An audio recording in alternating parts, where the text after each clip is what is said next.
সেদিন সন্ধ্যায় আমি বাসায় ফিরেছিলাম।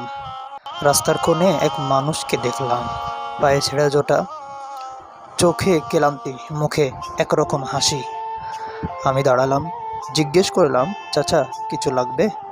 লোকটা হেসে বলল, না বাবা, আমি শুধু দেখি আজও অনেক মানুষ নতুন জুতা কিনে বাড়ি ফিরেছে।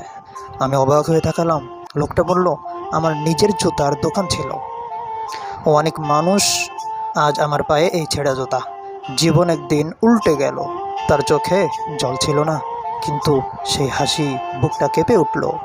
আমি চুপ করে নিজের জুতাটা খুলে দিলাম, তার সামনে রাখলাম। সে তাকিয়ে বলল, মানুষ এখনো মানুষ আছে? সেদিন আমি খালি পায়ে হাঁটলাম, কিন্তু মনে হলো আমি পৃথিবীর সবচেয়ে ধনী।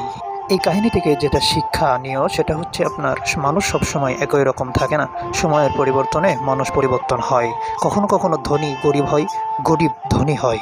আবার দেখা হবে নতুন একটা ভিডিও নিয়ে। আসসালামু আলাইকুম।